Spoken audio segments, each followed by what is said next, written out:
జరిగి ఉంటుంది? ఇన్నేళ్ల తర్వాత ఉగ్రవాదులు, ఉగ్రదాడులు చాలా వరకు తగ్గిపోయినాయి సార్. కానీ ఆల్ ఆఫ్ సడన్ జమ్మూ కాశ్మీర్ని టార్గెట్ చేస్తూ ఉగ్రదాడి, చాలా ఎక్కువ మంది కూడా చనిపోయినారు, 27 మంది చనిపోయినారు. అందులో మన తెలుగు వాళ్ళు కూడా ఉన్నారు, ఒక 3 ఉన్నారు. ఏమై ఉంటుంది మళ్ళా, ఎందుకు ఇట్లా టార్గెట్ చేశారు జమ్మూ కాశ్మీర్ని? Very first of all my deep condolence to the deceased families and చనిపోయిన వాళ్ళకి అందరూ కూడా నా ప్రగాఢ సానుభూతి తెలియజేస్తూ ఉన్నాను. తర్వాత జమ్మూ కాశ్మీర్ ఒక అంటే పహల్గామ్ అనేది we call it as a Indian Singapore. Yes, అటువంటి ప్లేస్లో టూరిజం ఎంజాయ్ చేయడానికి అని చెప్పేసి ఫ్యామిలీస్ అరుదుగా వెళ్తూ ఉంటారు. వెరీ అన్ఫార్చునేట్ ఏంటంటే చంపబడినారు అంటే మనుషుల ప్రాణాలు పోతాయి, there is no guarantee for any life. But one thing, the way they killed them is very pathetic. ఇటువంటి అమానుష ఘటనలు మనం చూస్తున్నాము మన దేశంలో అంటే ఎవరు కూడా డైజెస్ట్ చేసుకోలేకపోతున్నారు. ఎంటర్ నేషన్ ఈస్ కండోనింగ్, ముక్త కంఠతో ఖండిస్తూ ఉన్నారు. సో వాళ్ళ చర్యలను కూడా నేను ఖండిస్తూ ఉన్నాను. నిర్దాక్షిణంగా అంటే భర్త ముందు భార్య చూస్తుండగా భర్తను చంపడము, పిల్లలు చూస్తుండగా తల్లిదండ్రులను చంపడము, తల్లిదండ్రులు చూస్తుంటే పిల్లల్ని చంపడము, మతాలు తెలుసుకొని చంపడం, వాళ్ళ ఐడెంటిటీ కార్డు చూసి చంపడము, వీడు నిజంగానే ముస్లిమా హిందూ అని చెప్పేసి మోర్ పర్టికులర్ అడిగి మరీ చంపేస్తూ ఉన్నారు. అంటే ఎటువంటి మెసేజ్ ఇస్తూ ఉన్నారు ఈరోజు మన దేశానికి అనేది అర్థమవుతలేదు. ఆర్టికల్ 317 వచ్చిన తర్వాత సరే we can move freely to the country, Jammu and Kashmir కూడా వెళ్ళొచ్చు, ఆ బ్యూటీని ఎంజాయ్ చేయొచ్చు, ఇది కూడా పార్ట్ ఆఫ్ ఆ కంట్రీ అనేసి అనుకుంటున్నాము. అటువంటి పరిస్థితులలో ఏ మెసేజ్ ఈరోజు టెర్రరిస్టులు మనకి ఇస్తున్నారు? యాజ్ యూ సెడ్ అన్నీ కూడా అంటే సర్దుకుపోయినాయి అనుకుంటున్న సమయంలో టెర్రరిస్టులు మళ్ళీ వాళ్ళ యొక్క ఉనికి చాటుకోవడానికి అని చెప్పేసి వారు ఏదైతే చర్యలను చేపట్టినారో it's very very very very bad.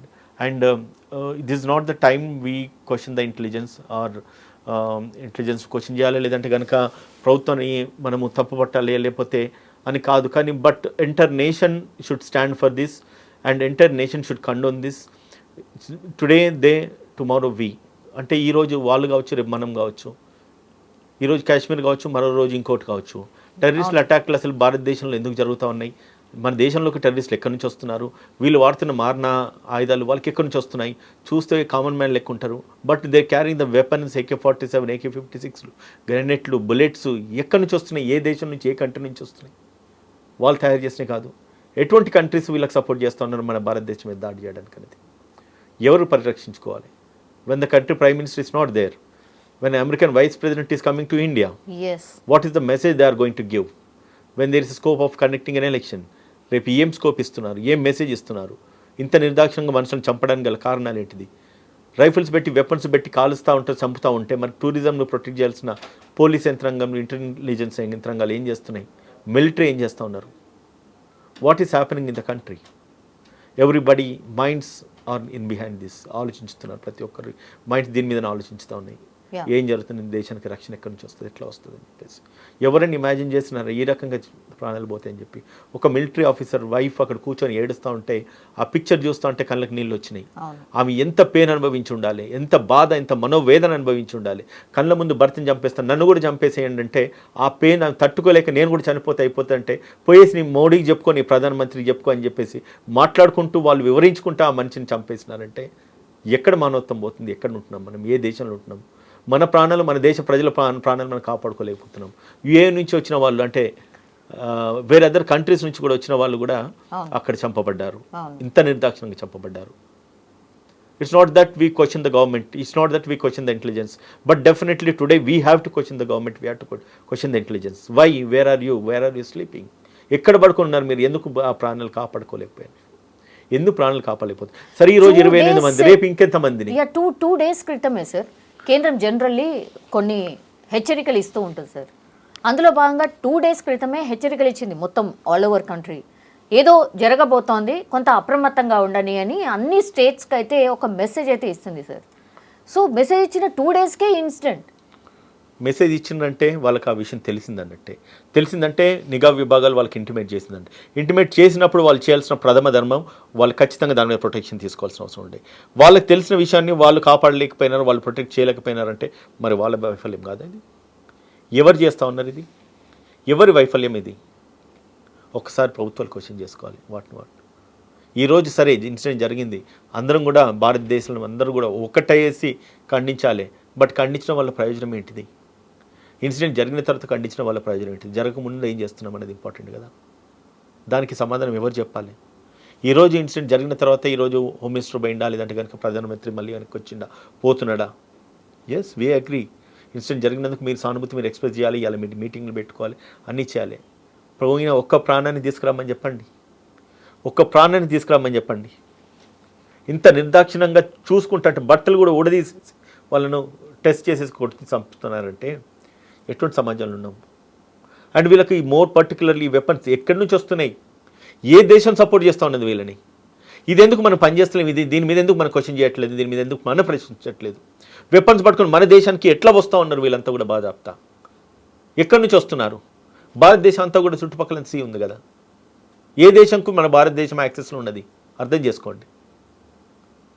ఏ దేశం మనకు శత్రు దేశం ఈరోజు? ఏ దేశంతో మనం సాంకేతికంగా వాళ్ళతో మన స్నేహభావాలు కొనసాగించాలని చెప్పి మన ప్రభుత్వాలు అనుకుంటా ఉన్నాయి? మరి ఆ దేశాలైనా మన ప్రజలను చంపేస్తూ ఉన్నారు, ఆ దేశాలైనా మన ప్రజల మీద అటాక్ చేయించుతూ ఉన్నారు. మరి అటువంటి దేశాలతోనే మన స్నేహభావం కొనసాగించాలి. లష్కరే తోయబా అనుబంధ సంస్థ తనే ప్రకటించుకుంది, ఎస్ మేమే చేసినాము ఈ దాడి, ఏం చేస్తారో చేసుకోండి అన్నట్టుగా. నలుగురు పంపించేసేసి 20 మందిని 30 మందిని చంపించినారు. ఇంత నిర్దాక్షిణమైన సమాజంలో మనం బ్రతుకుతున్నాము. వాళ్ళని మనం ఎందుకు ప్రతిఘటించలేకపోతున్నాము? ముందెందుకు పసిగట్టలేకపోతున్నాము? ముందెందుకు కాపాడుకోలేకపోతున్నాం మన ప్రజల్ని? ఈ నిజంగా చెప్పాలంటే ఇది సిగ్గుచేటమ్మా. మాటలు రావడం లేదు. జరిగిన ఇన్సిడెంట్ పట్ల మాటలు అయితే రావడం లేదు. It's very pathetic, very pathetic. 370 article 370 రద్దు తర్వాత జమ్మూ కాశ్మీర్గా ఊపిరి పీల్చుకుంటుంది, నార్మల్ స్టేజ్కి రాబోతోంది. మొన్నటి ఎలక్షన్స్ కూడా జరిగినాయి, ఇక అంత నార్మల్ అవుతోంది. ఇంకా వాళ్ళకు కూడా ప్రత్యేక రాష్ట్రం కింద మేము చేయబోతున్నామని కూడా కేంద్రం కూడా ఒక భరోసా ఇచ్చింది. ఇవన్నీ ఒకవైపు జరుగుతుంటే వాళ్ళ పనులు గ్రౌండ్ లెవెల్లో వాళ్ళు చేస్తున్నట్టే లెక్క కదా. ఇప్పుడు అన్నీ ఒక్కొక్క న్యూస్ బయటకు వస్తున్నప్పుడు 2 వారాల క్రితం నుంచి కూడా వాళ్ళు రెక్కీ చేస్తున్నారట ఆ ప్లేస్లో. తర్వాత అటాక్ చేసిండ్రు నిన్న. వన్స్ ఇది నక్సలైట్ ప్రభావిత ప్రాంతం, టెర్రరిస్ట్ ప్రభావిత ప్రాంతం కాదని చెప్పేసి ఎప్పుడైతే ఫ్రీ కంట్రీ చేసినారో, జమ్మూ కాశ్మీర్ ఫ్రీ స్టేట్ చేసిన తర్వాత ఇంకా మా ఉనికి ఉన్నది అని చెప్పుకోవడానికే వాళ్ళు ఇచ్చిన మెసేజ్ నిన్నటి ఇన్సిడెంట్. అప్పుడెప్పుడో పుల్వామాలో అంటే జరిగిన దాడి ఈరోజు మళ్ళీ రిపీట్ అయింది. అంటే this is the wrong message we are getting from the terrorist and this the right message that we have to alert our country. ఒక రైట్ టైం మన కంట్రీని అలర్ట్ చేసుకోవడానికి. Let us all come together and raise our voice against the terrorism and fight against terrorism and see our country is protected, see our people are protected, see our guests are protected. మన దేశంలో ఒక బ్యూటీని enjoy చేద్దామనేసి వచ్చిన వివిధ దేశాల నుంచి వచ్చిన వాళ్ళని మన దేశంలో చంపబడుతున్నారంటే వివిధ దేశాలకు ఎటువంటి మెసేజ్ వెళ్తూ ఉన్నది? సార్ ఇంకోటి సార్, వీళ్ళు చూస్ చేసుకున్న ప్రాంతం కూడా ఎట్లాంటిదంటే కొండలు, లోయలు, బ్యూటిఫుల్ ప్లేస్. కింద నుంచి అసలు పైనకి మామూలుగా దారే లేదు, అంటే కార్లు కానీ వెహికల్స్ కానీ ఏ పోవు. ఈ టాంగాలు ఉంటాయి కదా, అంటే గుర్రాలు లేదంటే మోసుకుపోయేటివి ఉంటాయి కదా, దాంట్లో మాత్రమే టూరిస్టులు పైకి వెళ్ళాలి, అసలు వేరే దారి లేదనమాట. వీళ్ళు ఇన్సిడెంట్ జరిగిన తర్వాత ఆర్మీ రీచ్ కావడానికి 20 నుంచి 30 నిమిషాలు పడ్డది ఒకటి. తర్వాత ఆర్మీ యూనిఫామ్లోనే వాళ్ళు అక్కడికి వెళ్ళి ఫైరింగ్ చేసిండ్రు. సో ఎక్కడ కూడా డౌట్ రాకుండా. సార్ ఇక్కడ చిన్న క్వశ్చన్, ఆర్మీ యూనిఫామ్ వేసుకున్నప్పుడు ఐడి కార్డ్ ఆర్ గుర్తింపు అట్లా ఎట్లా తిరగగలుగుతున్నారు అనేది. ఎప్పుడైతే వీళ్ళు అక్కడికి వెళ్ళినారో టెర్రరిస్టులు వెళ్తే వీళ్ళు అనుకున్నారంటే సమ్ ఆర్మీ జవాన్ వచ్చేసి వాళ్ళు ఏదో డ్రిల్ చేస్తున్నారేమో, వాళ్ళు ప్రాక్టీస్ చేస్తున్నారేమో. వాళ్ళ దగ్గరికి వచ్చి ఒక్కొక్కరిని నిలబెట్టి కాల్చేంత వరకు అర్థం కాలేదు. అటువంటి యూనిఫామ్ వేసుకొని ప్రజలు వెళ్తున్నారంటే, వ్యక్తులు వెళ్తున్నారంటే మరి అదే యూనిఫామ్ వేసుకొని ఆర్మీ డ్యూటీ చేయాలి కదా. మరి ఆర్మీ డ్యూటీ చేస్తలేదు అక్కడ. కామన్ మ్యాన్ అనుకున్నాడు అక్కడ ఇది ఆర్మీ కావచ్చు, వీళ్ళు మమ్మల్ని ప్రొటెక్ట్ చేయడానికి మమ్మల్ని రక్షించే బలగాలు కావచ్చు, కానీ వాళ్ళని భక్షించే బలగాలని చెప్పేసి వాళ్ళు అనుకోలేదు. ఇది ఏదేమైనప్పటికీ ఒకటి మాత్రం చెప్పగలుగుతాం, ఇది 100% నిఘా విభాగాలు వైఫల్యం అని మాత్రం చెప్పగలుగుతాం. అంత మించి it's very premature time that we discuss on this issue. But ఒక దేశ పౌరులుగా మన యొక్క బాధ్యత మనం నిర్వర్తించుకోవాలి. సరే ఈ యొక్క ప్లాట్ఫామ్ మనకు దొరికింది, దీన్ని పూర్తిగా ఖండించడానికి. I think this is the right time for everybody to raise their voice and this is my message to the country, to the nation. Tit for tat లాగా సార్ సర్జికల్ స్ట్రైక్, మరో surgical strike జరగాల్సిందే అనేది కూడా చాలామంది మాట్లాడుతున్నారు sir. What is your opinion? End of the day ultimately మన state protection important, మన citizens protect చేయడం ఇంపార్టెంట్, సిటిజన్స్ లైఫ్ ప్రొటెక్ట్ చేయడం important. If you fight for a right cause it's good, but tit for taught అంటే మళ్ళీ ఒకటేమా what you call like అంటే యుద్ధాలు మొదలు పెట్టచ్చు, కానీ ఎంటర్ అవ్వడం ఎంతైతే ఇంపార్టెంటో ఎగ్జిట్ కూడా అంతే ఇంపార్టెంట్. నువ్వు పాత్ లోపలికి పోవడానికి ఎంతైతే మార్గాలు మనము వెతుక్కుంటామో దాంట్లో నుంచి బయటికి రావడం ఎట్లా అన్నది కూడా ఇంపార్టెంటే. ఈరోజు నువ్వు చేయబోయే అటాక్ నువ్వు చేస్తావు, పక్కకు జరిగిపోతావు, కానీ వాళ్ళు అటాక్ చేసేది మిలిటరీని కాదు, లేకపోతే పోలీస్ జవాన్ని కాదు, కామన్ పీపుల్ని, ఇన్నోసెంట్ పీపుల్ని. బ్రతకడానికి అంటే వాళ్ళ యొక్క జస్ట్ వాళ్ళ లైఫ్ను వాళ్ళు ఎంజాయ్ చేయడానికి వస్తున్నారు. వాళ్ళు కనీసం కల కూడా కనకపోవచ్చు వాళ్ళ ప్రాణాలు పోతాయని చెప్పేసి. పోనీ ప్రాణాలు పోతే ఒక యాక్సిడెంట్లో పోయినాయని కాదు, చంపబడ్డారు. మామూలుగా చంపబడలేదు, అందరు చంపబడలేదు. పిల్లలు చూస్తుంటే తల్లిదండ్రులు చంపిన తల్లిదండ్రులు చూస్తే పిల్లల్ని చంపిన భార్య చూస్తే భర్తను చూస్తే భార్యను చంపుతూ ఉన్నారు. ఇంత ఘోరంగా ప్రాణాలు తీయబడుతున్నాయి. If you say that tit for tat మేము ఇస్తామని చెప్పి అన్నప్పుడు, చలో నువ్వు టిట్ ఫర్ టాట్ నువ్వు ఒకరికి ఇస్తే వారి అమాయక ప్రజలకు ఇస్తూ ఉన్నారు. కామన్ మ్యాన్ రక్తం కార్చాలా? కామన్ మ్యాన్ కుటుంబాలను కోల్పోవాలా? దేశం గురించి కొట్లాడే వాళ్ళ యొక్క జీవితాలు అదే దేశంలో అన్యాయంగా బలైతూ ఉంటే, కళ్ళ ముందు భార్య చూసి ఏడుస్తూ ఉంటే, ఆ భార్యకు ఒక మెసేజ్ ఇస్తూ ఉన్నారు వీళ్ళు ఏంటంటే, పోయేసి నువ్వు నీ ప్రధానమంత్రి చెప్పుకోపో, అందుకే నేను వదిలేస్తున్నాము. ఇంత మూర్ఖత్వం, ఇంత క్రూరత్వం వస్తూ ఉన్నది. Tit for taught I do agree. ఎవరికి ఎట్లా ఏది చేస్తే వాడికి అదే రకంగా వాడి బుద్ధి చెప్పాలని చెప్పి, సరే మనం చెప్తాం అదే బుద్ధి, వాడు ఇంకొకరిని ఇంకో రకంగా తీస్తూ ఉన్నారు కదా. అటువంటి వాళ్ళకి ఏం సమాధానం చెప్తాం ఈరోజు మనం? Is there any answer for that? ఒక కామన్ మ్యాన్ మనం ఎట్లా ప్రొటెక్ట్ చేస్తాము? ప్రభుత్వాలు ఉన్నాయి, మిలిటరీ బలగాలు ఉన్నాయి, పోలీస్ యంత్రాంగం, సిఆర్పిఎఫ్, సిఎస్ఎఫ్, ఈ జవాన్లంతా ఉన్నారు. వాళ్ళ మీద అటాక్ చేస్తే అది వేరు. నువ్వు అదే డ్రెస్లు వేసుకొని ఎవడైతే రక్షిస్తాడని చెప్పేసి అనుకున్నాయని వాళ్ళ ఆదృపదంతో వీళ్ళు చూస్తుంటే, పక్కకు వచ్చి నిలబడిన కూడా రక్షించేవాడు భక్షించేవాడు అర్థం కాని పరిస్థితులు. అటువంటి సిచ్యువేషన్లో వాళ్ళ మనసు ఎంత అంటే నిజంగా ఎంత కాన్ఫిడెన్స్ కోల్పోతారు. నిజంగా పోలీస్ వచ్చి ప్రొటెక్ట్ చేస్తారు, పోలీసు దొంగ అర్థం కాని పరిస్థితులు. సార్ చాలా మంది ప్రొటెక్ట్ చేయడానికి మన ఆర్మీ జవాన్లు పోతే భయపడిపోయి నన్ను చంపకండి అన్నటువంటి వీడియోస్ వచ్చినాయి. అంటే ఇదంతా ఇన్సిడెంట్ అయిన తర్వాత మన జవాన్లు వెళ్ళి రక్షించే ప్రయత్నం చేస్తే వాళ్ళు చెప్పుకోవాల్సి వచ్చింది, మేము నిజమైన జవాన్లము, మేము ఏం చేయము, మిమ్మల్ని కామ్ డౌన్ అని. ఆ పరిస్థితి వచ్చింది. సో ఏదేమైనప్పటికమ్మా ఇప్పుడు దీని మీద అంటే నాకు నిజంగా మాటలు రావడం లేదు. We have seen many things in the country, but ఇంత ఘోరంగా అయితే it's the first time what I believe in the country. అంటే మన దేశంలో ఫస్ట్ టైం నేను చూస్తున్నా. అంటే పిల్లలు అంటే ఒక కుటుంబం చూస్తున్నా ఇంకో ప్రాణాలు తీయడం అని మాత్రము వెరీ ఫస్ట్ టైం. దీంట్లో నిజంగా 100% మాటలు రావడం లేదు. బట్ ఇటువంటి పూర్తిగా నిర్మూలించబడాలి. కానీ ఒక్కటైతే నేను చెప్తున్నాను, వీళ్లకు ఎవరైతే అటాక్ చేసిన వాళ్ళు ఏ దేశం సపోర్ట్ చేసిందనేది మాత్రం ఖచ్చితంగా ప్రభుత్వాలు ఈరోజు ఐడెంటిఫై చేయాల్సిన అవసరం ఉంది. దాన్ని ఈరోజు ఈ స్టేజ్లో మనం ఇంకో దేశాన్ని నిందించే ప్లేస్లో ఈరోజు మనం లేము, నేను మోర్ పర్టికులర్గా లేను. కానీ ఏ దేశం వాళ్ళకి సపోర్ట్ చేస్తుంది మన భారతదేశాన్ని అటాక్ చేయడానికి?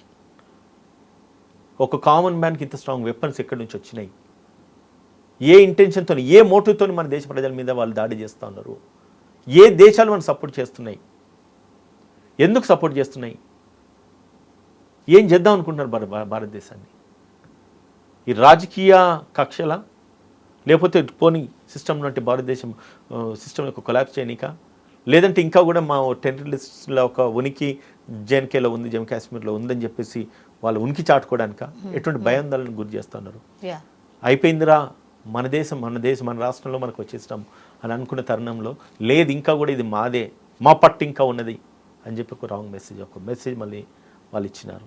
ఈరోజు మళ్ళీ అక్కడికి వెళ్ళాలంటే కూడా ఎవరు కూడా ధైర్యం చేయరు. త్వరలో అమర్నాథ్ యాత్ర ఉంది సార్.